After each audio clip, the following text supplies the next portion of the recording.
ਵਾਹਿਗੁਰੂ ਜੀ ਕਾ ਖਾਲਸਾ ਵਾਹਿਗੁਰੂ ਜੀ ਕੀ ਫਤਿਹ। ਤਾਂ fault lines programme ਦੇਖ ਰਹੇ ਸਮੁੱਚੇ ਦਰਸ਼ਕਾਂ ਨੂੰ ਮੈਂ ਅੱਜ ਦੇ ਇਸ ਪ੍ਰੋਗਰਾਮ ਵਿੱਚ ਜੀ ਆਇਆਂ ਨੂੰ ਕਹਿਣਾ।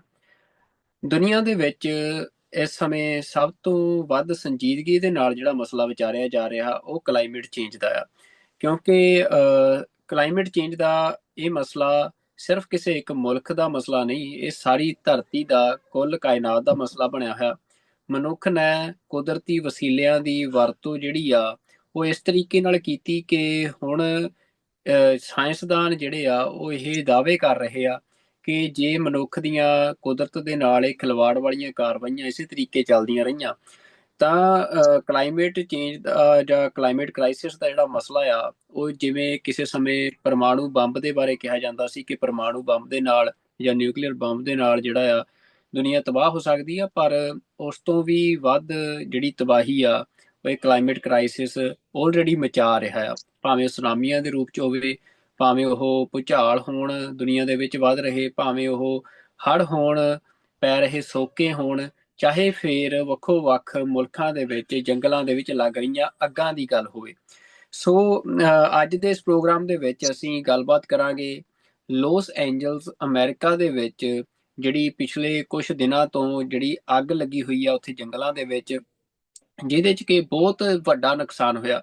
ਜੇ ਪੈਸਿਆਂ ਦੇ ਮਾਮਲੇ 'ਚ ਗੱਲ ਕਰਨੀ ਹੋਵੇ, ਮਤਲਬ ਤੁਸੀਂ ਮੋਨੇਟਰੀ ਟਰਮਸ ਦੇ ਵਿੱਚ ਗੱਲ ਕਰਨੀ ਹੋਵੇ ਤਾਂ ਕਿਹਾ ਜਾ ਰਿਹਾ ਹੈ ਕਿ 70 ਬਿਲੀਅਨ ਤੋਂ ਵੱਧ ਦਾ ਨੁਕਸਾਨ ਜਿਹੜਾ ਆ ਇਸ ਅੱਗ ਦੇ ਵਿੱਚ ਹੋਇਆ, ਜੋ 7 ਜਨਵਰੀ ਨੂੰ ਜਿਹੜੀ ਇਹ ਅੱਗ ਆ ਇਹ ਇਸ ਦੀ ਸ਼ੁਰੂਆਤ ਹੋਈ ਸੀ ਤੇ ਹਜੇ ਤੱਕ ਵੀ ਪੂਰੀ ਤਰ੍ਹਾਂ ਅੱਗ ਦੇ ਉੱਤੇ ਕਾਬੂ ਨਹੀਂ ਪਾਇਆ ਜਾ ਸਕਿਆ। ਤੇ ਹੁਣ ਤੱਕ ਇਸ ਅੱਗ ਦੇ ਵਿੱਚ 27 ਤੋਂ ਵੱਧ ਜਿਹੜੀਆਂ ਮੌਤਾਂ ਆ ਉਹ ਹੋ ਚੁੱਕੀਆਂ ਨੇ ਲੋਕਾਂ ਦੀਆਂ, ਤੇ ਲੱਖਾਂ ਦੇ ਵਿੱਚ ਜਿਹੜੇ ਲੋਕ ਆ ਉਹਨਾਂ ਨੂੰ ਇਵੈਕੂਏਟ ਕੀਤਾ ਗਿਆ ਆ, ਇਲਾਕੇ ਖਾਲੀ ਕਰਵਾਏ ਗਏ ਆ ਤੇ ਅੱਗ ਬੁਝਾਉਣ ਦੇ ਯਤਨ ਜਿਹੜੇ ਆ ਉਹ ਲਗਾਤਾਰ ਜਾਰੀ ਨੇ। ਤੇ ਇਸ ਕ੍ਰਾਈਸਿਸ ਦੇ ਵਿੱਚ ਜਿੱਥੇ ਇਹ ਕ੍ਰਾਈਸਿਸ ਆਪਣੇ ਆਪ ਦੇ ਵਿੱਚ ਇੱਕ ਵੱਡਾ ਮਸਲਾ ਆ ਜਿਹੜਾ ਵਾਤਾਵਰਣ ਦੇ ਨਾਲ ਜੁੜਿਆ, ਜਿਹਦੇ ਬਾਰੇ ਹਜੇ ਤੱਕ ਇਹ ਸਪਸ਼ਟ ਨਹੀਂ ਹੋਇਆ ਕਿ ਅੱਗ ਲੱਗਣ ਦੇ ਕਾਰਨ ਕੀ ਬਣੇ ਆ, ਪਰ ਕਿਹਾ ਜਾ ਰਿਹਾ ਹੈ ਕਿ ਕੈਲੀਫੋਰਨੀਆ ਜਿਹੜਾ ਅਸੀਂ ਕਹਿ ਸਕਦੇ ਹਾਂ ਕਿ ਅਮਰੀਕਾ ਦਾ ਉਹ ਸੂਬਾ ਆ ਜਿੱਥੇ ਖੇਤੀਬਾੜੀ ਜਿਹੜੀ ਆ ਵੱਡੇ ਪੱਧਰ ਤੇ ਹੁੰਦੀ ਆ, ਪਾਣੀ ਕਾਫੀ ਵੱਡੇ ਪੱਧਰ ਤੇ ਉੱਥੇ ਮੌਜੂਦ ਸੀ ਕੁਝ ਸਮੇਂ ਪਹਿਲਾਂ ਤੱਕ, ਪਰ ਹੁਣ ਉੱਥੇ ਕਲਾਈਮੇਟ ਚੇਂਜ ਕਰਕੇ ਕਦੇ ਹੜ੍ਹਾਂ ਵਾਲੀ ਸਿਚੁਏਸ਼ਨ ਬਣ ਜਾਂਦੀ ਆ, ਮੀਂਹ ਇੰਨੇ ਜ਼ਿਆਦਾ ਪੈਂਦੇ ਆ ਤੇ ਕਈ ਵਾਰ ਮੀਂਹ ਪੈਂਦੇ ਹੀ ਨਹੀਂ ਤੇ ਸੋਕੇ ਵਰਗੇ ਹਾਲਾਤ ਜਿਹੜੇ ਆ ਉਹ ਬਣਦੇ ਆ। ਤੇ ਇਹਨਾਂ ਸਾਰੀਆਂ ਵਜ੍ਹਾਵਾਂ ਨੂੰ ਮਤਲਬ ਇੱਕ ਕਾਰਨ ਮੰਨਿਆ ਜਾ ਰਿਹਾ ਇਸ ਅੱਗ ਦਾ, ਜੋ ਇੰਨੀ ਕਹਿ ਸਕਦੇ ਕਿ ਬੁਰੇ ਤਰੀਕੇ ਨਾਲ ਭੜਕੀ ਆ। ਤੇ ਨਾਲ ਇੱਕ ਤਾਂ ਉੱਥੇ ਸੁੱਕਾ ਮੌਸਮ ਸੀ ਤੇ ਦੂਜਾ ਹਵਾ ਬਹੁਤ ਤੇਜ਼ੀ ਦੇ ਨਾਲ ਚੱਲ ਰਹੀ ਸੀ, ਜਿਹਦੇ ਕਰਕੇ ਅੱਗ ਦੇ ਉੱਤੇ ਕਾਬੂ ਪਾਉਣਾ ਬੜਾ ਔਖਾ ਹੋਇਆ ਪਿਆ। ਇਹਨਾਂ ਗੱਲਾਂ ਤੋਂ ਇਲਾਵਾ ਹੁਣ ਕ੍ਰਾਈਸਿਸ ਆ ਗਿਆ ਤੇ ਕ੍ਰਾਈਸਿਸ ਦੇ ਵਿੱਚ ਜਿਹੜੀ ਸਿੱਖਾਂ ਨੇ ਅਸੀਂ ਕਹਿ ਸਕਦੇ ਹਾਂ ਕਿ ਸਿੱਖ ਜਿਹੜੀ ਸੌਫਟ ਪਾਵਰ ਆ ਵਰਲਡ ਸਟੇਜ ਦੇ ਉੱਤੇ, ਉਹਦਾ ਜਿਹੜਾ ਸਭ ਤੋਂ ਇੰਪੋਰਟੈਂਟ ਆਸਪੈਕਟ ਆ ਉਹ ਸੇਵਾ ਦਾ ਸੰਕਲਪ ਆ, ਜਿਹੜਾ ਮਤਲਬ ਕਿਸੇ ਵੀ ਤਰ੍ਹਾਂ ਦਾ ਮੁਨਾਫਾ ਜਾਂ ਇਹੋ ਜਿਹੀ ਸੋਚ ਰੱਖੇ ਤੋਂ ਬਿਨਾਂ ਜਿਹੜੀ ਸੇਵਾ ਕਰਨੀ ਹੈ ਮਨੁੱਖਤਾ ਦੀ, ਤਾਂ ਇਹ ਜਿਹੜਾ ਸਿੱਖਾਂ ਦਾ ਸੰਕਲਪ ਆ ਉਹਨੇ ਸਿੱਖਾਂ ਨੂੰ ਸਾਰੀ ਦੁਨੀਆ ਦੇ ਵਿੱਚ ਇੱਕ ਪਛਾਣ ਦਵਾਈ ਆ। ਤਾਂ ਹੁਣ ਜਦੋਂ ਅਮਰੀਕਾ ਦੇ ਵਿੱਚ ਇਹ ਕ੍ਰਾਈਸਿਸ ਆਇਆ ਤਾਂ ਇਸ ਕ੍ਰਾਈਸਿਸ ਦੇ ਵਿੱਚ ਵੀ ਸਿੱਖਾਂ ਦਾ ਵੱਡਾ ਹਿੱਸਾ ਜਿਹੜਾ, ਭਾਵੇਂ ਉਹ ਗੁਰਦੁਆਰਾ ਸਾਹਿਬਾਨ ਦੇ ਰੂਪ ਚ ਹੋਣ, ਸੰਸਥਾਵਾਂ ਦੇ ਰੂਪ ਚ ਹੋਣ, ਤਾਂ ਉਹ ਜੋ ਲੋਕ ਇਸ ਕ੍ਰਾਈਸਿਸ ਦੇ ਸ਼ਿਕਾਰ ਹੋਏ ਆ ਉਹਨਾਂ ਦੀ ਸੇਵਾ ਕਰ ਰਹੇ ਆ ਉੱਥੇ ਗਰਾਊਂਡ ਦੇ ਉੱਤੇ।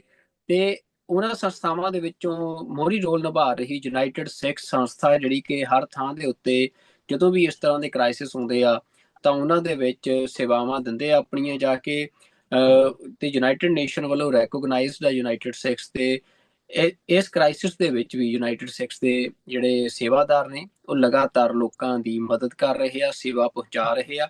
ਤੇ ਅੱਜ ਸਾਡੇ ਨਾਲ ਯੂਨਾਈਟਿਡ ਸਿੱਖਸ ਦੇ ਜਿਹੜੇ ਬੁਲਾਰੇ ਨੇ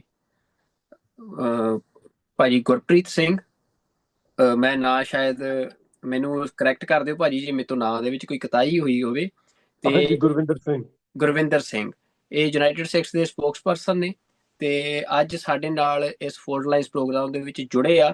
ਤੇ ਇਹਨਾਂ ਤੋਂ ਜਾਣਦੇ ਆ ਕਿ ਕਿਸ ਤਰ੍ਹਾਂ ਦੀਆਂ ਸੇਵਾਵਾਂ ਉੱਥੇ ਚੱਲ ਰਹੀਆਂ ਨੇ ਤੇ ਕੀ ਗਰਾਊਂਡ ਦੇ ਉੱਤੇ ਸਿਚੁਏਸ਼ਨ ਆ।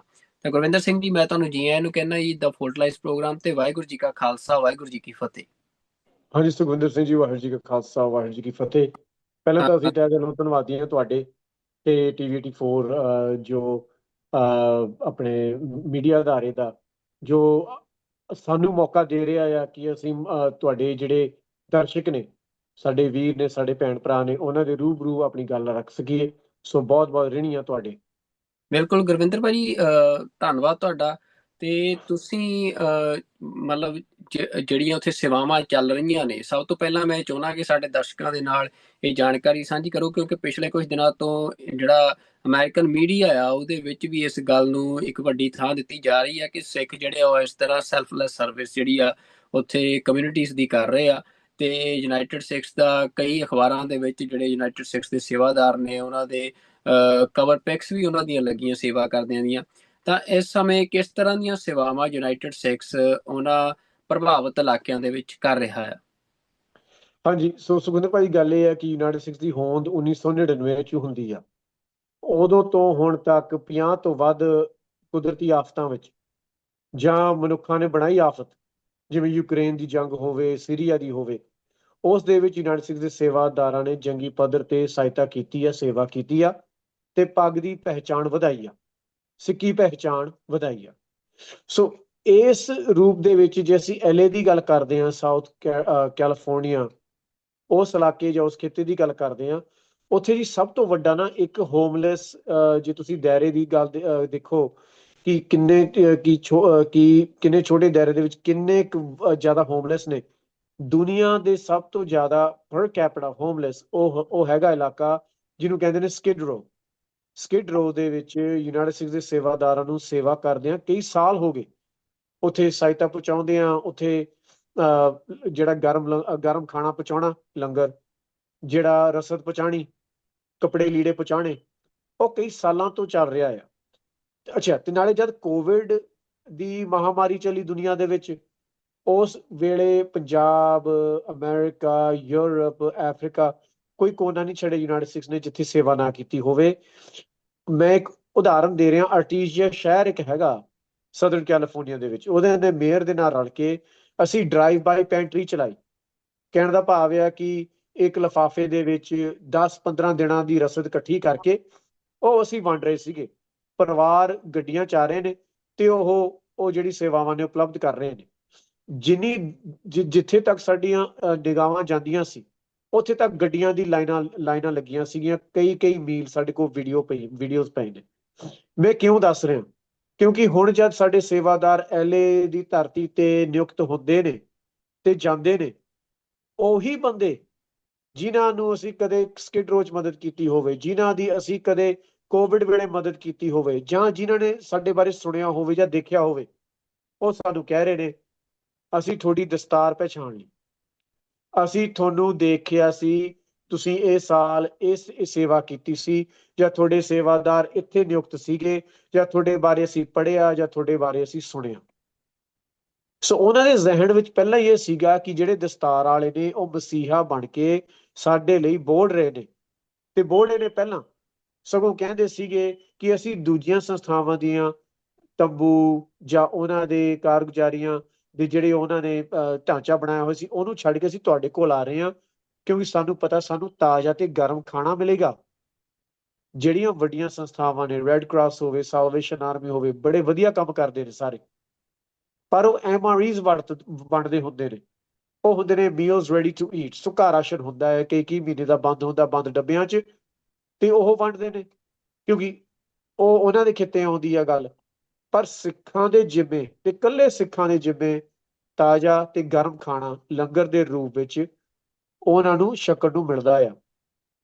ਤੇ ਸਾਡੇ ਲੰਗਰ ਦੀ ਗੱਲ ਇਹ ਆ ਸਿੱਖਾਂ ਦੀ, ਕਿ ਜਿਹੜੀ ਉੱਥੇ ਫੌਜ ਤਾਇਨਾਤ ਕੀਤੀ ਆ, ਜਿਹਨੂੰ ਨੈਸ਼ਨਲ ਗਾਰਡ ਕਹਿੰਦੇ ਆ, ਉਹ ਵੀ ਯੂਨਾਈਟਿਡ ਸਟੇਟਸ ਦੇ ਤੰਬੂ ਦੇ ਸਾਹਮਣੇ ਜਾਂ ਜਿੱਥੇ ਅਸੀਂ ਕਾਰਗੁਜ਼ਾਰੀ ਕਰ ਰਹੇ ਹਾਂ, ਉੱਥੇ ਲਾਈਨਾਂ 'ਚ ਲੱਗ ਕੇ ਉਹ ਵੀ ਕਹਿੰਦੇ ਸਾਨੂੰ ਵੀ ਲੰਗਰ ਛਕਾ। ਕਿੱਥੇ ਸੁਖਵਿੰਦਰ ਵੀਰੇ ਆਪਣਾ ਸੁੱਕਾ ਰਾਸ਼ਨ, ਕਿੱਥੇ ਤਾਜ਼ਾ ਤੇ ਗਰਮ ਲੰਗਰ। ਸੋ ਇਹ ਬੜੀ ਬਿਲਕੁਲ ਕਮਾਲ ਦੀ ਤੇ ਬੇਮਿਸਾਲ ਗੱਲਾਂ ਨੇ ਜਿਹੜੀਆਂ ਜੰਗੀ ਪੱਧਰ ਤੇ ਅੱਜ ਹੋ ਰਹੀਆਂ ਨੇ, ਤੇ ਉਹ ਮੀਡੀਆ ਨੇ ਵੀ ਬਾਖੂਬੀ ਕਵਰ ਕੀਤਾ ਹੈ। ਬਿਲਕੁਲ ਗੁਰਵਿੰਦਰ ਸਿੰਘ, ਇਸ ਟਾਈਮ ਜਿਹੜੀਆਂ ਉੱਥੇ ਸੇਵਾਵਾਂ ਨੇ ਕਿਹੜੇ ਕਿਹੜੇ ਇਲਾਕਿਆਂ ਦੇ ਵਿੱਚ ਤੁਸੀਂ ਕਰ ਰਹੇ ਹੋ? ਜਿੱਥੇ ਇਹ ਅੱਗ ਲੱਗੀ ਆ ਜੰਗਲਾਂ ਦੇ ਵਿੱਚ, ਜਿੱਥੇ ਲੋਕ ਪ੍ਰਭਾਵਿਤ ਹੋਏ ਨੇ, ਉਹਦੇ ਬਾਰੇ ਦੱਸਿਓ। ਤੇ ਕਿਸ ਤਰੀਕੇ ਦੀਆਂ ਸੇਵਾਵਾਂ, ਮਤਲਬ ਕੱਲਾ ਲੰਗਰ ਆ ਜਾਂ ਹੋਰ ਕੀ ਕੀ ਸੇਵਾਵਾਂ ਜਿਹੜੀਆਂ ਉੱਥੇ ਤੁਸੀਂ ਲੋਕਾਂ ਨੂੰ ਦੇ ਰਹੇ ਹੋ? ਸੋ ਭਾਜੀ, ਹੁਣ ਤੋਂ ਮੈਂ ਤੁਹਾਨੂੰ ਕੁਝ ਜਗ੍ਹਾਵਾਂ ਦਾ ਨਾਂ ਹੀ ਦੱਸ ਦਿੰਦਾ। ਚਾਹੇ ਉਹ ਪੈਸਡੀਨਾ ਚਰਚ ਹੋਵੇ ਈਸਟ ਵਿੱਚ, ਚਾਹੇ ਸੈਂਟ ਅਨੀਤਾ ਪਾਰਕ ਹੋਵੇ ਆਰਕੇਡੀਆ ਦੇ ਵਿੱਚ, ਚਾਹੇ ਉਹ ਪੈਸਡੀਨਾ ਸਿਟੀ ਕਾਲਜ ਹੋਵੇ, ਚਾਹੇ ਉਹ ਆਪਣਾ YMC ਹੋਵੇ ਸੀਅਰਾ ਮਾਦਰੇ ਦੇ ਵਿੱਚ। ਸੋ ਇਹ ਵੱਖ-ਵੱਖ ਇਲਾਕੇ ਨੇ ਜਿਹੜੇ ਪ੍ਰਭਾਵਿਤ ਨੇ, ਕਿਉਂਕਿ ਸਾਡਾ ਇਹ ਕੰਮ ਹੁੰਦਾ ਆ ਹਮੇਸ਼ਾ ਜਦ ਵੀ ਕੋਈ ਆਫਤ ਆਉਂਦੀ ਆ, ਇਹ ਤੋਂ ਬਜਾਏ ਕਿ ਅਸੀਂ ਵੱਡੇ ਵੱਡੇ ਸਟੇਡੀਅਮਸ ਦੇ ਵਿੱਚ ਬੈਠੀਏ ਜਾਂ ਵੱਡੇ ਵੱਡੇ ਪਾਰਕਾਂ ਦੇ ਵਿੱਚ ਬੈਠੀਏ ਤੇ ਅਸੀਂ ਇਹ ਕਹੀਏ ਕਿ ਪ੍ਰਭਾਵਿਤ ਤੁਸੀਂ ਹੋਏ ਹੋ, ਹੁਣ ਤੁਸੀਂ ਸਾਡੇ ਕੋਲ ਪਹੁੰਚੋ, ਸਾਨੂੰ ਲੱਭੋ ਤੇ ਫਿਰ ਅਸੀਂ ਤੁਹਾਡੀ ਬਾਂਹ ਫੜਾਂਗੇ। ਨਹੀਂ, ਪੰਜਾਬ ਦੇ ਹੜ੍ਹਾਂ ਦੇ ਵਿੱਚ ਜਾਂ ਕੋਵਿਡ ਦੇ ਵਿੱਚ ਅਸੀਂ ਪਿੰਡ ਪਿੰਡ ਜਾ ਕੇ ਪੀੜਤ ਪਰਿਵਾਰਾਂ ਦੀ ਖੋਜ ਕਰਕੇ ਜਾਂ ਰੇਖੀ ਕਰਕੇ ਅਸੀਂ ਉਹਨਾਂ ਤੱਕ ਪਹੁੰਚਦੇ ਸੀਗੇ, ਕਿਉਂਕਿ ਜਦ ਬੰਦੇ ਦਾ ਘਰ-ਬਾਰ ਸਾਰਾ ਕੁਝ ਉੱਜੜ ਜਾਵੇ, ਉਹਦੇ ਕੋਲ ਰਹੇ ਹੀ ਕੁਛ ਨਾ, ਉਹਨੇ ਇੱਕ ਬੱਚਾ ਬੁੱਕ ਚ ਲਿਆ ਹੋਵੇ, ਦੋ ਤਿੰਨ ਜਿਹੜੇ ਲਿਫਾਫੇ ਨੇ ਉਹ ਪਿੱਠ ਦੇ ਨਾਲ ਬੰਨੇ ਹੋਣ ਤੇ ਉਹ ਘਰੋਂ ਬੇਘਰ ਹੋਇਆ ਹੋਵੇ, ਉਹਨੂੰ ਅਸੀਂ ਕਿਵੇਂ ਕਹਿ ਸਕਦੇ ਹਾਂ ਕਿ ਤੂੰ ਕਈ ਮੀਲਾਂ ਤੁਰ ਕੇ ਜਾਂ ਕਈ ਮੀਲਾਂ ਗੱਡੀ ਚ ਆ ਕੇ ਸਾਡੀ ਭਾਲ ਕਰ। ਹਾਂਜੀ, ਸੋ ਅਸੀਂ ਕੋਸ਼ਿਸ਼ ਕਰਦੇ ਹਾਂ ਕਿ ਜਿਹੜੇ ਪ੍ਰਭਾਵਿਤ ਇਲਾਕੇ ਨੇ ਉਹਨਾਂ ਦੇ ਵਿੱਚ ਜਾਈਏ ਤੇ ਉਹ ਪੀੜਤ ਪਰਿਵਾਰਾਂ ਨੂੰ ਮਿਲੀਏ, ਉਹਨਾਂ ਦੀ ਸਹਾਇਤਾ ਕਰੀਏ। ਸੋ ਉੱਥੇ ਭਾਜੀ ਤੁਸੀਂ ਅੰਦਾਜ਼ਾ ਲਾ ਲਓ, ਜੇ ਘਰ-ਬਾਰ ਤੁਹਾਡੇ ਕੋਲ ਚਲਿਆ ਜਾਵੇ, ਤਬਾਹ ਹੋ ਜਾਵੇ, ਸਵਾਹ ਹੋ ਅੱਗ ਨਾਲ ਲੂ ਹੋ ਜਾਵੇ, ਤਾਂ ਤੁਹਾਡੇ ਕੋਲ ਰਹਿ ਕੀ ਜਾਵੇਗਾ?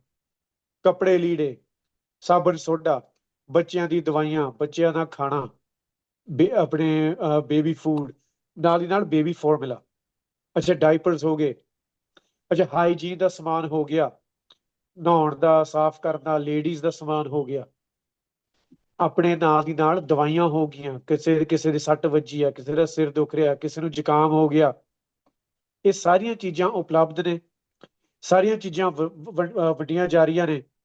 ਤੇ ਭਾਜੀ ਮੈਂ ਤੁਹਾਨੂੰ ਇਹ ਵੀ ਦੱਸਣਾ ਚਾਹਾਂਗਾ ਕਿ 10,000 ਤੋਂ ਵੱਧ ਪ੍ਰਾਣੀਆਂ ਨੂੰ ਲੰਗਰ ਛਕਾ ਚੁੱਕੇ ਹਾਂ ਅਸੀਂ, ਤੇ ਜਿਹਨੇ ਹਜ਼ਾਰਾਂ ਪਰਿਵਾਰਾਂ ਨੂੰ ਰਸਦ ਦਿੱਤੀ ਆ, ਕੱਪੜੇ ਲੀੜੇ ਦਿੱਤੇ ਨੇ, ਸਹਾਇਤਾ ਕੀਤੀ ਆ, ਉਹ ਗਿਣਤੀ ਅਸੀਂ ਕਰ ਨਹੀਂ ਸਕਦੇ।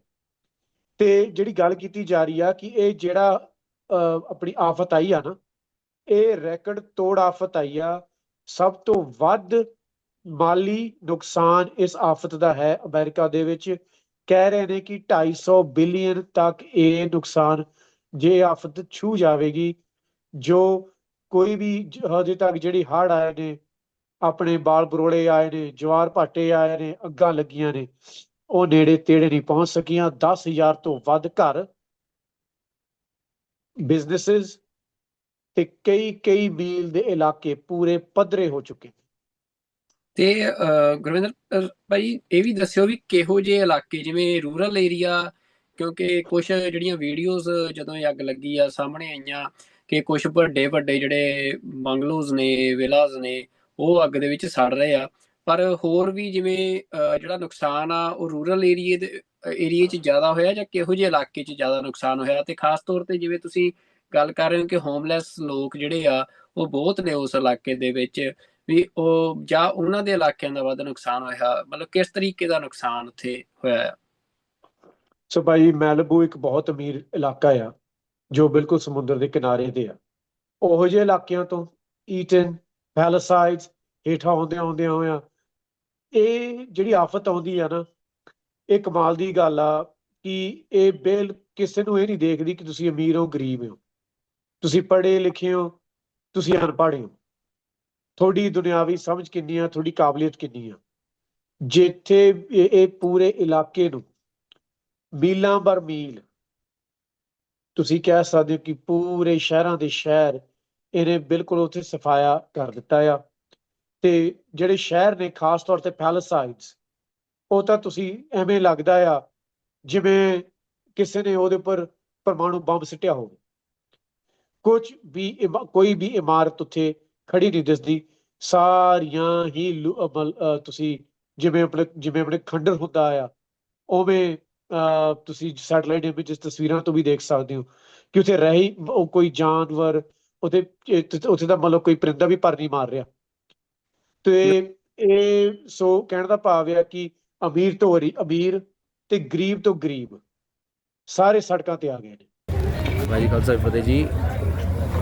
ਪੈਸੀਡਨਾ ਜੌਬ ਸੈਂਟਰ ਤੇ ਗੁਰੂ ਦੀ ਕਿਰਪਾ ਨਾਲ कियोस्क लगाया जी, तो ऑलमोस्ट 3000 पीपल का फुटफॉल एक्सपेक्टेड है। ऐसे वॉलंटियर्स की गैदरिंग है। The volunteers are being briefed what to do during the day.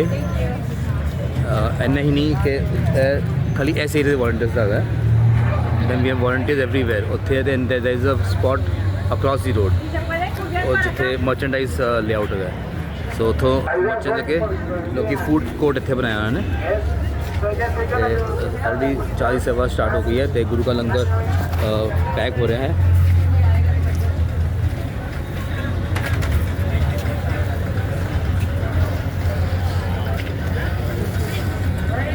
पहले से वॉलंटियर्स को फ्यूलिंग कर देंगे। Once the volunteers are taking care of, उन्नी देर तक जो संगत अक्रॉस द रोड मर्चेंडाइज लै रही हैं वो सारे को आ जाएंगे। दैन वो भी स्टार्ट करेंगे।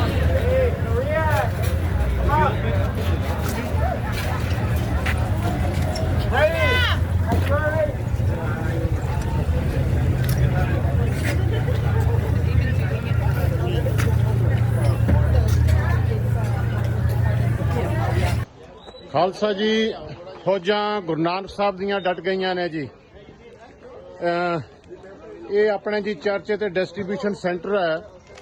ਇਹ ਜੀ ਆਪਣੀ ਦੂਸਰੀ ਲੋਕੇਸ਼ਨ ਹੈ ਜਿੱਥੇ ਆਪਾਂ ਚਾਹ ਸਮੋਸੇ ਪਕੌੜੇ ਉੱਥੇ ਸਰਵ ਕਰ ਚੁੱਕੇ ਹਾਂ। ਤੇ ਇਸ ਤੋਂ ਬਾਅਦ ਇਹ ਦੂਜੀ ਲੋਕੇਸ਼ਨ ਆ ਜਾਂਦੀ ਹੈ ਜੀ ਜਿੱਥੇ ਕਿ ਫੂਡ ਆਪਣਾ ਗੱਡੀ ਦੇ ਵਿੱਚੋਂ ਪੈਕ ਹੋ ਰਿਹਾ, ਸਟੈਕ ਹੋ ਰਿਹਾ, ਤੇ ਸੇਵਾਦਾਰ ਜਿਹੜੇ ਜੀ ਲਈ ਜਾ ਰਹੇ ਨੇ ਲੋੜੀਂਦੀਆਂ ਸੰਗਤਾਂ। ਤੁਹਾਨੂੰ ਥੋੜਾ ਜਿਹਾ ਡਿਸਟ੍ਰੀਬਿਊਸ਼ਨ ਦਾ ਵੀ ਦੱਸ ਦਈਏ। ਸੋ ਆਹ ਡਿਸਟ੍ਰੀਬਿਊਸ਼ਨ ਸੈਂਟਰ ਹੈ, ਸੋ ਜਿੱਥੇ ਸੰਗਤ ਗੁਰੂ ਨਾਨਕ ਸਾਹਿਬ ਦੇ ਉਪਦੇਸ਼ਾਂ ਨੂੰ ਫਾਲੋ ਕਰ ਰਹੀ ਹੈ ਜੀ, ਲੰਗਰ ਵਰਤਾ ਰਹੀ ਹੈ ਜੀ। ਬਣੇ ਰਹੋ ਜੀ ਯੂਨਾਈਟਡ ਸਟੇਟਸ ਦੇ ਨਾਲ ਜੀ। ਵਾਹਿਗੁਰੂ ਜੀ ਕਾ ਖਾਲਸਾ, ਵਾਹਿਗੁਰੂ ਜੀ ਕੀ ਫਤਿਹ ਜੀ। ਗੁਰੂ ਮਹਾਰਾਜ ਦੀ ਕਿਰਪਾ ਹੈ, ਜਿੱਥੇ ਸਿੱਖੀ ਸਿਧਾਂਤ ਤਾਂ ਫਲਸਫੇ ਦਾ ਪਹਿਰਾ ਦੇ ਰਿਹਾ। ਅੱਜ ਦਾ ਦਿਨ ਮਾਰਟਨ ਲੂਥਰ ਕਿੰਗ ਦਾ ਵੀ ਹੈ। ਦੇਖੋ, ਖਾਲਸੇ ਦਾ ਹਮੇਸ਼ਾ ਹੀ ਸਿਧਾਂਤ ਰਿਹਾ, ਪਰ ਅਸੀਂ ਉਹਨਾਂ ਦੀ ਕਦਰ ਕਰਦੇ ਹਾਂ ਜਿਨ੍ਹਾਂ ਨੇ ਮਨੁੱਖਤਾ ਵਾਸਤੇ, ਹੱਕਾਂ ਵਾਸਤੇ ਕੀਤਾ ਹੈ ਜੀ। ਸੋ ਅਮਰਿੰਦਰ ਸਿੰਘ ਜੀ, ਤੁਸੀਂ ਸ਼ਿਫਰ ਰਹਿੰਦੇ ਹੋ ਪਿੱਛੇ ਜਾਈ ਹੈ, ਤੇ ਪਰ ਇਹਨਾਂ ਦਾ ਜੀ ਯੋਗਦਾਨ ਕਿਚਨ ਦੇ ਵਿੱਚ ਇੰਨਾ ਮਾਰ। ਸੱਚੇ ਪਾਤਸ਼ਾਹ ਤੰਦਰੁਸਤੀ ਬਖਸ਼ੇ ਜੀ। ਤੇ ਅੱਜ ਕੀ ਕੀ ਬਣਾ ਰੱਖਿਆ ਜੀ ਤੁਸੀਂ? ਅੱਜ ਆਪਣਾ ਮਟਰ, ਆਲੂ ਮਟਰ ਤੇ ਚੌਲ ਬਣੇ ਨੇ ਤੇ ਚਾਹ ਦਾ ਲੰਗਰ ਹਮੇਸ਼ਾ ਹੁੰਦਾ ਹੀ ਹੁੰਦਾ। ਬਿਲਕੁਲ ਜੀ, ਚਾਹ ਦਾ ਲੰਗਰ ਅਸਲ 'ਚ ਜੇ ਤੇਜਿੰਦਰ ਸਿੰਘ ਜੀ ਹੈ ਤੇ ਮਗਰੇ ਛੁਪੀਆਂ ਰੁਸਤਮ ਨੇ ਜੀ, ਜਿਹੜੇ ਕਿ ਨਾਲ ਹੀ ਆ ਜਾਂਦੇ ਤੇ ਹਮੇਸ਼ਾ ਡਟੇ ਰਹਿੰਦੇ ਨੇ। ਸੱਚੇ ਪਾਤਸ਼ਾਹ ਇਹਨਾਂ ਨੂੰ ਤੰਦਰੁਸਤੀ ਬਖਸ਼ੇ ਜੀ। ਆਓ ਜੀ, ਬਸ ਬਿਲਕੁਲ ਆਪਣੀ ਫੀਲਡ ਦੀ ਤਿਆਰੀ ਆ ਜੀ। ਤੇ ਨਾਲ ਤੇਜਿੰਦਰ ਸਿੰਘ ਦੇ ਨਾਲ ਦਲਬੀਰ ਸਿੰਘ ਜੀ। ਤੇ ਅੱਜ ਸਾਨੂੰ ਬਾਬਾ ਜੀ ਮੇਥੀ ਵਾਲੇ ਪਰੌਠੇ ਵੀ ਛਕਾ ਰਹੇ ਨੇ। ਸੋ ਇਹਨਾਂ ਦਾ ਵੀ ਮਨ ਸੀ ਕਿ ਚਲੋ ਸਿੰਘਾਂ ਦੀ ਸੇਵਾ ਕਰੀਏ ਜੀ। ਬਣੇ ਰਹੋ ਜੀ ਯੂਨਾਈਟਡ ਸਟੇਟਸ ਦੇ ਨਾਲ ਜੀ। ਵਾਹਿਗੁਰੂ ਜੀ ਕਾ ਖਾਲਸਾ, ਵਾਹਿਗੁਰੂ ਜੀ ਕੀ ਫਤਿਹ। Gonna get addicted to this, right? Oh my Yeah. gosh. Yeah, we'll be. That's what you want. Now we're gonna find you guys. Thank you. You are wonderful, really. God bless you. Chai latte.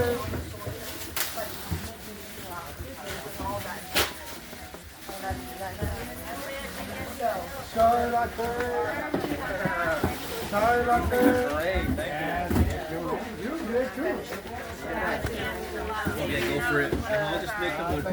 Something to eat? Can you eat something?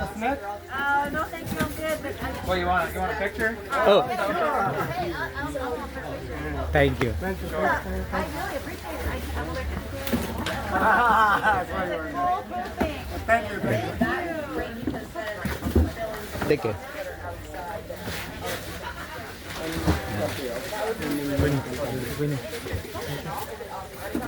Chai latte. Chai latte. Oh, sure. Oh my God. That was good. ਜਿਹੜਾ crisis ਆ ਮਤਲਬ ਇਹਦੇ ਨਾਲ ਜਿੱਥੇ ਮਨੁੱਖ ਪ੍ਰਭਾਵਿਤ ਹੁੰਦਾ ਉੱਥੇ ਵੱਡੇ ਪੱਧਰ ਤੇ ਜਿਹੜੇ ਜੀਵ ਜੰਤੂ ਆ ਉਹ ਜਿਹੜਾ ਨੁਕਸਾਨ ਆ ਉਹ ਸ਼ਾਇਦ ਕਿਸੇ ਗਿਣਤੀ ਮਿਣਤੀ 'ਚ ਵੀ ਹਜੇ ਅਸੀਂ ਕਲਪਨਾ ਨਹੀਂ ਉਹਦੀ ਕਰ ਸਕਦੇ ਵੀ ਉਹ ਕਿੰਨਾ ਵੱਡਾ ਨੁਕਸਾਨ ਆ ਜਿਹੜਾ ਹੋਇਆ ਆ। ਤੇ ਅਗਲੀ ਗੱਲ ਇਹ ਆ ਗੁਰਵਿੰਦਰ ਸਿੰਘ ਜੀ, ਜਿਵੇਂ ਤੁਸੀਂ ਇਹ ਸੇਵਾਵਾਂ ਕਰ ਰਹੇ ਹੋ, ਯੂਨਾਈਟਿਡ ਸਟੇਟਸ ਅਸੀਂ ਦੇਖਿਆ ਭਾਵੇਂ ਉਹ ਯੂਕਰੇਨ ਰਸ਼ੀਆ ਵਾਰ ਹੋਵੇ ਚਾਹੇ ਸੀਰੀਆ ਹੋਵੇ, ਪੰਜਾਬ ਦੇ ਵਿੱਚ ਕਿਸਾਨ ਸੰਘਰਸ਼ ਹੋਵੇ, ਚਾਹੇ ਹੜ੍ਹਾਂ ਦਾ ਮਸਲਾ ਹੋਵੇ, ਕੋਵਿਡ ਦੇ ਦੌਰਾਨ ਹਰ ਥਾਂ ਦੇ ਉੱਤੇ ਤੁਹਾਡੇ ਸੇਵਾਦਾਰ ਜਿਹੜੇ ਆ ਉਹ ਸੇਵਾਵਾਂ ਕਰਦੇ ਨਜ਼ਰ ਆਉਂਦੇ ਆ। ਕੁਝ ਲੋਕਾਂ ਦਾ ਇਹ ਵੀ ਹਮੇਸ਼ਾ ਤਰਕ ਹੁੰਦਾ ਆ ਵੀ ਸਿੱਖਾਂ ਨੂੰ ਜਿਹੜੇ ਹੋਰ ਮਤਲਬ ਭਾਈਚਾਰੇ ਆ ਜਾਂ ਦੁਨੀਆ ਦੇ ਹੋਰ ਮੁਲਕ ਆ ਜਿੱਥੇ ਸਿੱਖ ਨਹੀਂ ਵਸਦੇ ਆ ਉੱਥੇ ਜਾ ਕੇ ਸੇਵਾਵਾਂ ਨਹੀਂ ਕਰਨੀਆਂ ਚਾਹੀਦੀਆਂ। ਇਹ ਸਿੱਖਾਂ ਨੂੰ ਜਿਹੜੇ ਸੇਵਾ ਦੇ ਕਾਰਜ ਆ ਪੰਜਾਬ 'ਚ ਜਾਂ ਉਸ ਇਲਾਕਿਆਂ 'ਚ ਕਰਨੇ ਚਾਹੀਦੇ ਜਿੱਥੇ ਸਿੱਖ ਵਸੋਂ ਆ, ਵੀ ਹੋਰ ਥਾਵਾਂ ਤੇ ਕਰਨ ਨਾਲ ਮਤਲਬ ਜਿਹੜਾ ਤੁਸੀਂ ਪੈਸੇ ਦਾ ਨੁਕਸਾਨ ਕਰਦੇ ਹੋ। ਪਰ ਤੁਸੀਂ ਕੀ ਸਮਝਦੇ ਹੋ ਵੀ ਜਿਹੜੇ ਮਤਲਬ ਯੂਕਰੇਨ 'ਚ ਜਾਣਾ, ਸੀਰੀਆ 'ਚ ਜਾਣਾ, ਹੁਣ ਅਮਰੀਕਾ ਦੇ ਵਿੱਚ ਇਹ ਕਰ ਰਹੇ ਹੋ, ਉਹਦੇ 'ਚ ਕਿੰਨਾ ਪੈਸਾ ਵੀ ਇਨਵੈਸਟ ਹੋ ਰਿਹਾ ਕੌਮ ਦਾ, ਮਤਲਬ ਵੀ ਤੁਸੀਂ ਇਹਦੇ ਕੀ ਫਾਇਦੇ ਦੇਖੇ ਆ ਹੁਣ ਤੱਕ ਦੇ? ਮਤਲਬ ਜੇ ਮੈਂ ਤੁਹਾਨੂੰ ਇਹ ਸਵਾਲ ਉਹਨਾਂ ਲੋਕਾਂ ਦੇ ਨਜ਼ਰੀਏ ਤੋਂ ਕਰਾਂ ਤੇ ਮਤਲਬ ਤੁਹਾਡੀ ਇਹਦੇ ਬਾਰੇ ਕੀ ਸਮਝ ਬਣਦੀ ਆ? ਬਿਲਕੁਲ। ਸੋ ਭਾਜੀ ਪਹਿਲੀ ਤਾਂ ਗੱਲ ਇਹ ਆ ਕਿ ਹਰ ਬੰਦੇ ਨੂੰ, ਹਰ ਵਿਅਕਤੀ ਨੂੰ ਤੇ ਹਰ ਸਿੱਖ ਨੂੰ ਆਪਣੇ ਘਰ ਨਾਲ ਹੀ ਮੋਹ ਹੁੰਦਾ ਹੈ ਕਿ ਸਾਡਾ ਘਰ ਆਪਣਾ ਵਤਨ ਪੰਜਾਬ ਆ ਤੇ ਸਾਡੇ ਪਿੰਡ ਨੇ ਜਿੱਥੋਂ ਉਦੋਂ ਅਸੀਂ ਜੰਮੇ ਆ, ਪੈਦਾ ਹੋਏ ਆ, ਸਾਡੇ ਬਜ਼ੁਰਗ ਵੱਡੇ ਵਡੇਰੇ ਉੱਥੋਂ ਆਏ ਨੇ, ਸਾਡੀ ਗੁਰੂਆਂ ਦੀ ਛੋਹ ਪ੍ਰਾਪਤ ਧਰਤੀ ਆ। ਪਹਿਲਾਂ ਤੋਂ ਹੀ ਯੂਨਾਈਟਿਡ ਸਟੇਟਸ ਦੇ ਕਾਰਜ ਪੰਜਾਬ ਦੀ ਧਰਤੀ ਤੇ ਚੱਲ ਰਹੇ ਨੇ, ਅੱਜ ਵੀ ਚੱਲ ਰਹੇ ਨੇ, ਚਾਹੇ ਉਹ ਜਿਵੇਂ ਤੁਸੀਂ ਕਿਹਾ ਹੜ੍ਹਾਂ ਦੇ ਦੌਰਾਨ ਹੋਵੇ ਜਿੱਥੇ ਕਈ 100 ਪਿੰਡਾਂ ਦੇ ਵਿੱਚ ਜਾ ਕੇ ਯੂਨਾਈਟਿਡ ਸਟੇਟਸ ਨੇ ਸੇਵਾਵਾਂ ਕੀਤੀਆਂ, ਦਵਾਈਆਂ ਮੁਹੱਈਆ ਕਰਾਈਆਂ, ਮੈਡੀਕਲ ਕੈਂਪਸ ਚਲਾਏ, ਇਕੱਲੇ ਇਨਸਾਨਾਂ ਲਈ ਨਹੀਂ, ਕਿਉਂਕਿ ਜਿਹੜੇ ਸਾਡੇ ਵਰਗ ਦੇ ਲੋਕ ਨੇ ਉਹ ਜਾਣਦੇ ਨੇ ਕਿ ਜਿੰਨਾ ਪਿਆਰ ਆਪਣਾ ਕਿਸਾਨੀ ਭਾਈਚਾਰਾ ਆਪਣੇ ਪਰਿਵਾਰਾਂ ਨਾਲ ਕਰਦਾ ਉਹਨੇ ਆਪਣੇ ਡੰਗਰ ਤੇ ਪਸ਼ੂਆਂ ਨਾਲ ਕਰਦਾ ਹੈ, ਕਿਉਂਕਿ ਉਹਨਾਂ ਦੇ ਜ਼ਰੀਏ ਉਹਨਾਂ ਦਾ ਗੁਜ਼ਾਰਾ ਹੁੰਦਾ ਤਾਂ ਉਹਨਾਂ ਦਾ ਚਾਰਾ ਹੋਵੇ, ਉਹਨਾਂ ਨੂੰ ਦਵਾਈਆਂ ਨਾਲ ਉਹਨਾਂ ਦੇ ਇਲਾਜ ਕੀਤੇ ਜਾਣ ਤੇ ਨਾਲ ਖਾਣਾ ਪਹੁੰਚਾਇਆ ਜਾਵੇ, ਨਾਲ ਜਿਹੜੀ ਫਸਲਾਂ ਨੇ ਉਹਨਾਂ ਨੂੰ ਆਬਾਦ ਕੀਤਾ ਜਾਵੇ, ਉੱਥੇ ਬੀਜ ਦਿੱਤੇ ਜਾਣ, ਵੰਡੇ ਜਾਣ ਹੜ੍ਹਾਂ ਦੇ ਵੇਲੇ।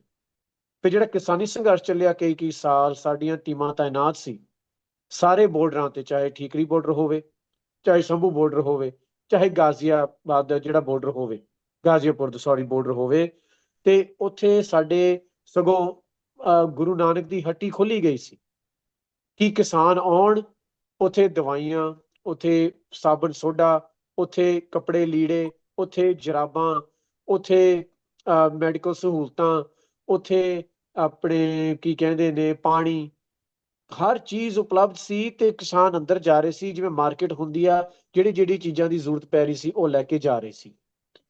ਤੇ ਕਈ ਸਾਲ ਜਿਹੜੀ ਆਪਣੇ ਤਕਰੀਬਨ 1.5-2 ਸਾਲ ਇਹ ਸੇਵਾਵਾਂ ਚੱਲੀਆਂ ਤੇ ਨਾਲ ਦੀ ਨਾਲ ਜਿਹੜੇ ਕਿਸਾਨ ਗੁਜ਼ਰ ਗਏ ਸਨ, ਜਿਨ੍ਹਾਂ ਨੂੰ ਮਾਰ ਪਈ ਸੀ, ਉਹਨਾਂ ਦੇ ਕੇਸ ਵੀ ਲੜਨੇ ਤੇ ਉਹਨਾਂ ਦੇ ਪਰਿਵਾਰਾਂ ਦੀ ਦੇਖਭਾਲ ਕਰਨੀ ਤੇ ਉਹਨਾਂ ਨੂੰ ਫਰਜ਼ ਕਰੋ ਇੱਕ ਕਿਸਮ ਨਾਲ ਗੋਦ ਲੈਣਾ, ਉਹਨਾਂ ਦੇ ਬੱਚਿਆਂ ਦੀ ਪੜ੍ਹਾਈ ਲਿਖਾਈ ਦਾ ਖਿਆਲ ਰੱਖਣਾ। ਤੇ ਹੁਣ ਜਦ ਦੁਬਾਰਾ ਕਿਸਾਨੀ ਸੰਘਰਸ਼ ਅੰਦੋਲਨ, ਜਦ ਦੁਬਾਰਾ ਸਾਡੇ ਹੁਣ ਕਿਸਾਨ ਸੜਕਾਂ ਤੇ ਨਿੱਤਰ ਨੇ, ਯੂਨਾਈਟਿਡ ਸਟੇਟਸ ਦੀ ਟੀਮਾਂ ਉਹਨਾਂ ਦੇ ਨਾਲ ਹੀ ਨੇ, ਐਂਬੂਲੈਂਸਾਂ ਸਾਡੀਆਂ ਉਹਨਾਂ ਦੇ ਨਾਲ ਨੇ। ਸੋ ਕਹਿਣ ਦਾ ਭਾਵ ਆ ਕਿ ਜਿਹੜੀ ਚੀਜ਼ਾਂ ਅਸੀਂ ਸਿੱਖਦੇ ਹਾਂ, ਹੁਣ ਯੂਨਾਈਟਿਡ ਨੇਸ਼ਨਸ ਨਾਲ ਮਾਨਤਾ ਪ੍ਰਾਪਤ ਅਸੀਂ ਤਾਂ ਹੀ ਕਰ ਸਕਾਂਗੇ ਜੇ ਅਸੀਂ ਯੂਨਾਈਟਿਡ ਨੇਸ਼ਨਸ ਨੂੰ ਸਾਬਿਤ ਕਰ ਸਕਾਂਗੇ ਕਿ ਅਸੀਂ ਸਿਰਫ ਇੱਕ ਖਿੱਤੇ ਦੇ ਵਿੱਚ ਨਹੀਂ ਸੇਵਾ ਕਰਦੇ, ਸਗੋਂ ਸਾਡਾ ਦਾਇਰਾ ਵੱਡਾ ਆ ਤੇ ਅਸੀਂ ਵੱਖਰੇ ਮੁਲਕਾਂ 'ਚ ਵੀ ਜਾ ਸਕਦੇ ਹਾਂ, ਅਸੀਂ ਵੱਖਰੀ ਸਮੱਸਿਆ ਨਾਲ ਨਜਿੱਠ ਵੀ ਸਕਦੇ ਹਾਂ। ਤਾਂ ਹੀ ਸਾਨੂੰ ਇਹੋ ਜਿਹੀਆਂ ਜਿਹੜੀਆਂ ਦੁਨੀਆ ਭਰ ਦੀਆਂ ਸਰਕਾਰਾਂ ਨੇ ਜਾਂ ਜਿਹੜੀਆਂ ਇਹਨਾਂ ਨੇ ਸੰਸਥਾ ਬਣਾਈ ਹੈ ਯੂਨਾਈਟਿਡ ਨੇਸ਼ਨ, ਉਹਦੇ ਵਿੱਚ ਪਹਿਲ ਕਦਮੀ ਕਰਕੇ ਸਾਨੂੰ ਉਹ ਸਾਡਾ ਜ਼ਿਕਰ ਵੀ ਕਰਦੇ ਨੇ ਤੇ ਸਾਡੀ ਰੈਕਗਨੀਸ਼ਨ ਕਰਦੇ ਨੇ, ਕਿਉਂਕਿ ਸਾਡੀ ਐਫੀਲੀਏਸ਼ਨ ਹੈਗੀ ਯੂਨਾਈਟਿਡ ਨੇਸ਼ਨਸ ਦੇ ਨਾਲ। ਪਰ ਉਹ ਐਫੀਲੀਏਸ਼ਨ ਦਾ ਫਾਇਦਾ ਹੁੰਦਾ ਆ ਕਿ ਉਹਨਾਂ ਤੋਂ ਅਸੀਂ ਕਈ ਚੀਜ਼ਾਂ ਸਿੱਖਦੇ ਹਾਂ, ਉਹਨਾਂ ਤੋਂ ਕਈ ਸਹੂਲਤਾਂ ਮਿਲਦੀਆਂ ਨੇ ਤੇ ਉਹ ਜਿਹੜੀ ਸਿੱਖਿਆਵਾਂ ਨੇ, ਉਹ ਜਿਹੜੀ ਸਹੂਲਤਾਂ ਨੇ, ਅਸੀਂ ਆਪਣੇ ਪਿੰਡਾਂ ਦੇ ਵਿੱਚ, ਅਸੀਂ ਆਪਣੇ ਘਰ ਪੰਜਾਬ ਵਿੱਚ ਉਹ ਵਰਤ ਸਕਦੇ ਹਾਂ ਤੇ ਉਹਦੇ ਵਧੀਆ ਤਰੀਕੇ ਨਾਲ ਅਸੀਂ ਕਾਰਜ ਆਪਣੇ ਚਲਾ ਸਕਦੇ ਹਾਂ।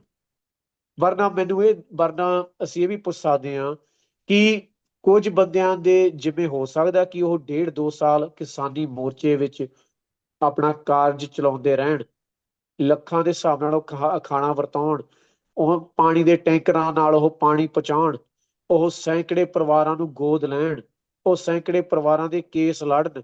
ਇਹ ਤਾਂ ਹੁੰਦਾ ਆ ਜਦ ਅਸੀਂ ਸਾਂਝ ਦੂਜਿਆਂ ਨਾਲ ਵੀ ਪਾਉਂਦੇ ਹਾਂ, ਕਿਉਂਕਿ ਉਹਨਾਂ ਦੇ ਫਿਰ ਵਕੀਲ ਵੀ ਸਾਡੀ ਮਦਦ ਕਰਦੇ ਨੇ, ਉਹਨਾਂ ਦੇ ਫਿਰ ਜਿਹੜੇ ਪ੍ਰੋਫੈਸ਼ਨਲਸ ਨੇ, ਉਹਨਾਂ ਦੇ ਜਿਹੜੇ ਵਿਦਿਆ ਦਾ ਆਧਾਰ ਆ ਪ੍ਰੋਫੈਸਰ ਨੇ, ਯੂਨੀਵਰਸਿਟੀਆਂ ਨੇ, ਉਹ ਫਿਰ ਸਾਨੂੰ ਸੈਮੀਨਾਰ ਵੀ ਕਰਨ ਦਿੰਦੇ ਨੇ।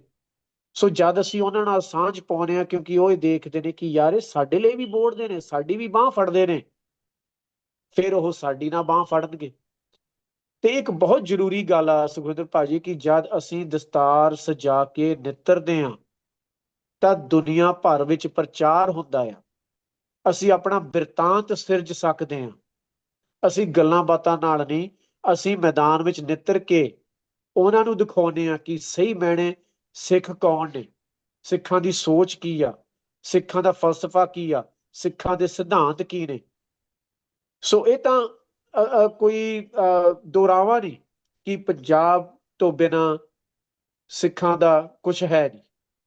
ਸਾਡਾ ਘਰ ਆ, ਸਾਡਾ ਗੁਰੂਆਂ ਦੀ ਛੋਹ ਪ੍ਰਾਪਤ ਧਰਤੀ ਆ। ਅਸੀਂ ਉੱਥੇ ਹਰ ਹੀਲੇ ਵਸੀਲੇ ਨਾਲ ਆਪਣੇ ਭੈਣ ਭਰਾਵਾਂ ਦੀ ਬਾਂਹ ਫੜਨੀ ਆ, ਸਹਾਇਤਾ ਕਰਨੀ ਆ।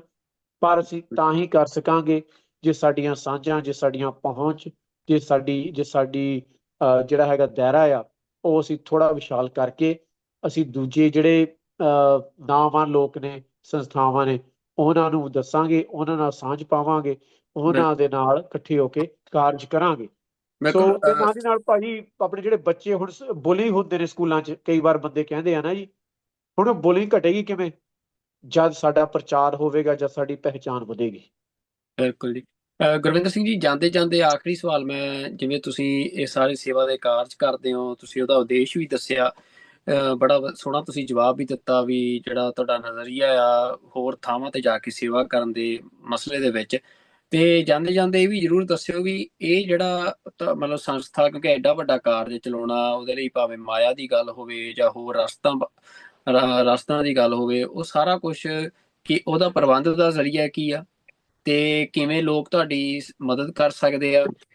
ਜੋ ਭਾਵੇਂ ਹੁਣ LA ਦੇ ਵਿੱਚ ਜਿਵੇਂ ਕ੍ਰਾਈਸਿਸ ਚੱਲ ਰਿਹਾ, ਉਹਦੇ ਲਈ ਕੋਈ ਹੈਲਪਲਾਈਨ ਜਾਂ ਇਸ ਤਰੀਕੇ ਦਾ, ਭਾਵੇਂ ਕੋਈ ਆ ਕੇ ਤੁਹਾਡੇ ਕੋਲ ਮਦਦ ਕਰਨੀ ਚਾਹੁੰਦਾ ਹੋਵੇ ਸਾਡੇ ਦਰਸ਼ਕਾਂ ਚੋਂ, ਤਾਂ ਕੀ ਤੁਸੀਂ ਮੈਸੇਜ ਦੇਣਾ ਚਾਹੁੰਦੇ ਹੋ? ਭਾਈ ਸੋ ਆਪਣੀ ਉਮੀਦ ਹੈਲਪਲਾਈਨ ਆ ਅਮਰੀਕਾ ਦੇ ਵਿੱਚ। ਸੋ ਉਹ ਹੈਲਪਲਾਈਨ ਕਾਹਦੇ ਲਈ ਆ? ਉਹ ਉਹਦੇ ਲਈ ਹੋਈ ਆ ਕਿਉਂਕਿ ਦੇਖੋ ਇਸ ਮੁਲਕ ਵਿੱਚ ਕਈ ਵਾਰ ਜਦ ਸਾਡੇ ਪਰਿਵਾਰ ਆਉਂਦੇ ਨੇ, ਉਹਨਾਂ ਨੂੰ ਬੋਲੀ ਨਾਲ ਥੋੜੀ ਬਹੁਤੀ ਦਿੱਕਤ ਹੁੰਦੀ ਆ। ਉਹਨਾਂ ਨੂੰ ਇਹ ਨਹੀਂ ਪਤਾ ਹੁੰਦਾ ਕਿ ਉਹਨਾਂ ਕੋਲ ਕਿਹੜੇ ਸਾਧਨ ਨੇ, ਸਰਕਾਰ ਵੱਲੋਂ ਕਿਵੇਂ ਪਹੁੰਚ ਕਰ ਸਕਦੇ ਆ, ਕਿਹੜੀਆਂ ਸਹੂਲਤਾਂ ਉਪਲਬਧ ਕਰ ਸਕਦੇ ਆ। ਸੋ ਅਸੀਂ ਉਮੀਦ ਹੈਲਪਲਾਈਨ ਖੋਲੀ ਹੋਈ ਆ ਜੋ ਕਈ ਸਾਲਾਂ ਤੋਂ ਚੱਲ ਰਹੀ ਹੈ, 24 ਘੰਟੇ।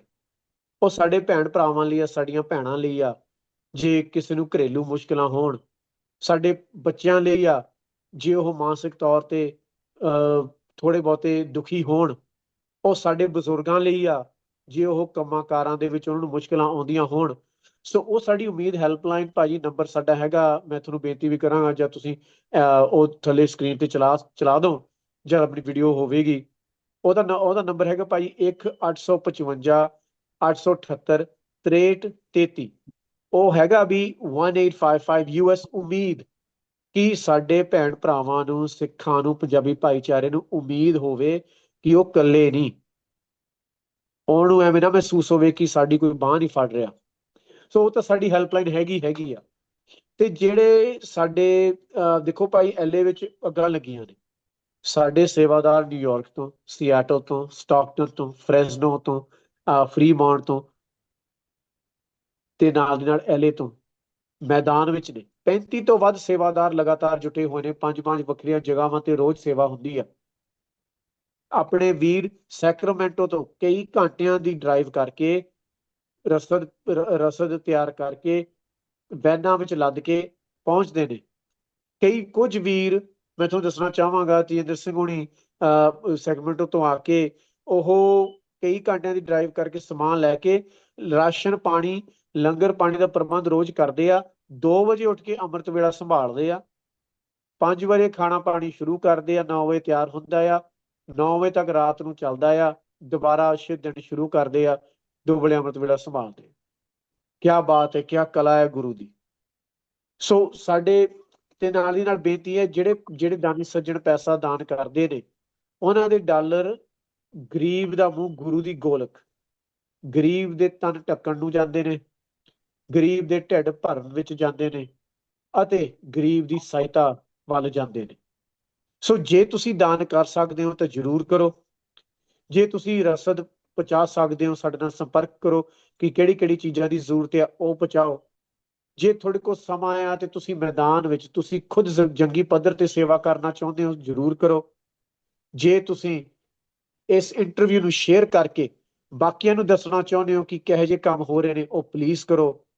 ਜੇ ਤੁਸੀਂ ਅਰਦਾਸ ਕਰ ਸਕਦੇ ਹੋ ਘਰੇ ਬਹਿ ਕੇ, ਤੁਸੀਂ ਉਹ ਜ਼ਰੂਰ ਕਰੋ।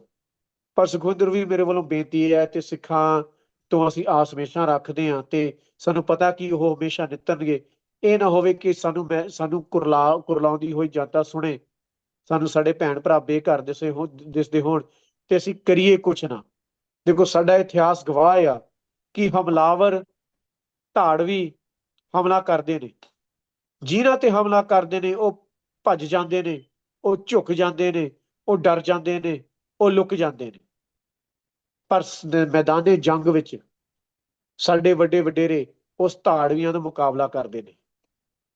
ਐਵੇਂ ਹੀ ਜਦ ਕੋਈ ਆਫਤ ਆਉਂਦੀ ਆ ਤਾਂ ਉਸ ਆਫਤ ਤੋਂ ਭੱਜਦੇ ਨੇ ਲੋਕ, ਡਰਦੇ ਨੇ ਲੋਕ, ਲੁਕਦੇ ਨੇ ਲੋਕ, ਛੁਪਦੇ ਨੇ। ਪਰ ਉਸ ਆਫਤ ਵੱਲ ਸਿੱਖ ਜਾਂਦੇ ਨੇ ਤੇ ਡਟ ਕੇ ਉਸ ਆਫਤ ਦਾ ਮੁਕਾਬਲਾ ਕਰਦੇ ਨੇ। ਸੋ ਇਹੋ ਜਿਹੇ ਸੰਦੇਸ਼ ਇਹ ਅਸੀਂ ਗੁਰੂ ਦੀ ਕਿਰਪਾ ਤੋਂ ਬਿਨਾਂ, ਗੁਰੂ ਦੀ ਮਿਹਰ ਤੋਂ ਬਿਨਾਂ, ਸਾਡੇ ਸੇਵਾਦਾਰਾਂ ਦੀ ਜਿਹੜੀ ਤੁਸੀਂ ਕਹਿ ਸਕਦੇ ਜਜ਼ਬੇ ਤੇ ਧੜੱਲੇਦਾਰੀ ਤੋਂ ਬਿਨਾਂ ਤੇ ਸਾਡੇ ਦਾਨੀ ਸੱਜਣਾ ਤੇ ਯਕੀਨ ਤੋਂ ਬਿਨਾਂ ਅਸੀਂ ਨਹੀਂ ਕਰ ਸਕਦੇ। ਤੇ ਤੁਹਾਡੇ ਵਰਗੇ ਵੀਰ ਸੁਖਵਿੰਦਰ ਸਿੰਘ ਜੀ ਜੋ ਸਾਨੂੰ ਮੌਕਾ ਦੇ ਰਹੇ ਨੇ ਕਿ ਅਸੀਂ ਲੱਖਾਂ ਤੱਕ ਆਪਣੀ ਆਵਾਜ਼ ਪਹੁੰਚਦੀ ਆ, ਅਸੀਂ ਤੁਹਾਡੇ ਵਰਗੇ ਮੀਡੀਆ ਇਹ ਤੋਂ ਬਿਨਾਂ ਵੀ ਨਹੀਂ ਕਾਰਜ ਹੁੰਦੇ, ਕਿਉਂਕਿ ਵਰਨਾ ਬੰਦੇ ਦਾ ਦਾਇਰਾ ਬੜਾ ਘਟ ਜਾਂਦਾ ਆ। ਤੁਸੀਂ ਸਾਨੂੰ ਇਹ ਇਜਾਜ਼ਤ ਦਿੰਦੇ ਹੋ ਕਿ ਅਸੀਂ ਆਪਣਾ ਦਾਇਰਾ ਵਧਾ ਸਕਦੇ ਹਾਂ, ਅਸੀਂ ਦੁਨੀਆ ਤੱਕ ਆਪਣੀ ਆਵਾਜ਼ ਪਹੁੰਚਾ ਸਕਦੇ ਹਾਂ। ਸੋ ਅਸੀਂ ਰਿਣੀ ਹਾਂ, ਅਸੀਂ ਧੰਨਵਾਦੀ ਹਾਂ ਤੁਹਾਡੇ। ਬਿਲਕੁਲ ਜੀ, ਬਹੁਤ ਧੰਨਵਾਦ ਗੁਰਵਿੰਦਰ ਸਿੰਘ ਜੀ। ਤੁਸੀਂ ਕਿਉਂਕਿ ਸਮਾਂ ਕੱਢਿਆ ਆਪਣੇ ਕੀਮਤੀ ਸਮੇਂ 'ਚੋਂ, ਤੁਸੀਂ ਵੱਡੀਆਂ ਸੇਵਾਵਾਂ ਨਿਭਾ ਰਹੇ ਹੋ। ਤੇ ਇਹ ਜਿਹੜਾ ਪ੍ਰੋਗਰਾਮ ਆ, ਜਿੰਨੇ ਵੀ ਸਾਡੇ ਦਰਸ਼ਕ ਦੇਖ ਰਹੇ ਆ, ਤਾਂ ਅੱਜ ਸਿੱਖ, ਕਿਉਂਕਿ ਸਿੱਖ ਮਤਲਬ ਹੋਮਲੈਸ ਨੇਸ਼ਨ ਆ, ਸਟਰਗਲ ਚੱਲ ਰਹੀ ਹੈ ਸਿੱਖਾਂ ਦੀ ਆਪਣਾ ਕੋਈ ਕੌਮੀ ਘਰ ਸਾਰਨ ਦੀ। ਤੇ ਉਹਦੇ 'ਚ ਮਤਲਬ ਇਹਨਾਂ ਸਾਰੇ ਹਾਲਾਤਾਂ ਦੇ ਬਾਵਜੂਦ ਸਿੱਖ ਜਿਹੜੇ ਆ ਉਹ ਦੁਨੀਆ ਦੇ ਅਸੀਂ ਕਹਿ ਸਕਦੇ ਹਾਂ ਕਿ ਜਿਹੜੀ ਜਿੱਥੇ ਸਰਵਿਸ ਦੀ ਗੱਲ ਆਉਂਦੀ ਆ, ਹਿਊਮੈਨਿਟੀ ਦੀ ਸਰਵਿਸ ਕਰਨ ਦੀ, ਤਾਂ ਉਹਦੇ 'ਚ ਜਿਹੜੀਆਂ ਦੁਨੀਆ ਦੀਆਂ ਕਈ ਕੌਮਾਂ ਜਿਨ੍ਹਾਂ ਦੇ ਕੋਲ ਮੁਲਕ ਨੇ, ਜਿਨ੍ਹਾਂ ਦੇ ਕੋਲ ਆਪਣੀਆਂ ਸਰਕਾਰਾਂ ਨੇ, ਉਹਨਾਂ ਤੋਂ ਵੱਧ ਕੇ ਜਿਹੜਾ ਆ ਮਨੁੱਖਤਾ ਦੇ ਭਲੇ 'ਚ ਕੌਮਾਂਤਰੀ ਪੱਧਰ ਤੇ ਅੱਜ ਸਿੱਖ ਯੋਗਦਾਨ ਪਾ ਰਹੇ ਆ। ਸਿੱਖ ਸੰਸਥਾਵਾਂ ਉਹਦੇ 'ਚ ਵੱਡਾ ਕਾਰਜ ਕਰ ਰਹੀਆਂ ਨੇ। ਤੇ ਜਿਹੜੀ ਇਹ ਸੇਵਾ ਦਾ ਸੰਕਲਪ ਆ, ਇਹ ਸੇਵਾ ਦਾ ਕਾਰਜ ਆ, ਇਹ ਸਿੱਖ ਕਰੈਕਟਰ ਤੋਂ ਕੋਈ ਅਲੱਗਾ ਨਹੀਂ, ਇਹ ਸਿੱਖ ਕਰੈਕਟਰ ਦਾ ਹੀ ਹਿੱਸਾ ਆ। ਤੇ ਉਹਦੇ ਵਿੱਚ ਹਰ ਸਿੱਖ ਨੂੰ ਜਿਹੜਾ ਆ ਉਹ ਕਿਸੇ ਨਾ ਕਿਸੇ ਤਰੀਕੇ ਦੇ ਨਾਲ ਆਪਣਾ ਯੋਗਦਾਨ ਜ਼ਰੂਰ ਪਾਉਣਾ ਚਾਹੀਦਾ ਆ, ਭਾਵੇਂ ਉਹ ਦਸਵੰਧ ਦੇ ਰੂਪ 'ਚ ਪਾਵੇ, ਭਾਵੇਂ ਉਹ ਸਰੀਰਕ ਰੂਪ ਦੇ ਵਿੱਚ ਪਾਵੇ, ਆਪਣਾ ਸਮਾਂ ਕੱਢ ਕੇ ਪਾਵੇ, ਚਾਹੇ ਉਹ ਜਿਹੜਾ ਇਹ ਮੈਸੇਜ ਆ ਜਾਂ ਨੈਰੇਟਿਵ ਆ ਸਿੱਖ ਕਰੈਕਟਰ ਦਾ, ਉਹਨੂੰ ਦੁਨੀਆ ਦੇ ਵਿੱਚ ਫੈਲਾ ਕੇ ਪਾਵੇ। ਕਿਸੇ ਵੀ ਤਰੀਕੇ ਦੇ ਨਾਲ ਤੁਸੀਂ ਆਪਣਾ ਯੋਗਦਾਨ ਪਾ ਸਕਦੇ ਹੋ। ਤੇ ਸਾਡੀ ਕੋਸ਼ਿਸ਼ ਸੀ ਅੱਜ ਦਾ ਸ਼ੋਅ ਕਿ ਜੋ ਸੇਵਾਵਾਂ ਸਿੱਖਾਂ ਵੱਲੋਂ ਕੀਤੀਆਂ ਜਾ ਰਹੀਆਂ ਨੇ ਐਲਏ ਦੇ ਵਿੱਚ, ਜਿੱਥੇ ਇਹ ਅੱਗਾਂ ਲੱਗੀਆਂ ਨੇ, ਇਹ ਉਹ ਜਾਣਕਾਰੀ ਅਸੀਂ ਆਪਣੇ ਦਰਸ਼ਕਾਂ ਤੱਕ ਪਹੁੰਚਦੀ ਕਰੀਏ। ਗੁਰਵਿੰਦਰ ਸਿੰਘ ਜੀ, ਤੁਹਾਡਾ ਇੱਕ ਵਾਰ ਫੇਰ ਤੋਂ ਧੰਨਵਾਦ, ਤੇ ਸਾਡੇ ਨਾਲ ਜੁੜੇ ਹੋਏ ਸਾਰੇ ਦਰਸ਼ਕਾਂ ਦਾ ਵੀ ਮੈਂ ਧੰਨਵਾਦ ਕਰਦਾ। ਤੇ ਅਗਲੇ ਪ੍ਰੋਗਰਾਮ ਦੇ ਵਿੱਚ ਕਿਸੇ ਹੋਰ ਮੁੱਦੇ ਤੇ ਕਿਸੇ ਹੋਰ ਮਹਿਮਾਨ ਦੇ ਨਾਲ ਹਰ ਵਾਰ ਦੀ ਤਰ੍ਹਾਂ ਤੁਹਾਡੇ ਅੱਗੇ ਹਾਜ਼ਰ ਹੋਵਾਂਗਾ। ਉਦੋਂ ਤੱਕ ਰੱਬ ਰਾਖਾ ਜੀ। ਵਾਹਿਗੁਰੂ ਜੀ ਕਾ ਖਾਲਸਾ, ਵਾਹਿਗੁਰੂ ਜੀ ਕਾ ਖਾਲਸਾ, ਵਾਹਿਗੁਰੂ ਜੀ ਕੀ ਫਤਿਹ ਜੀ।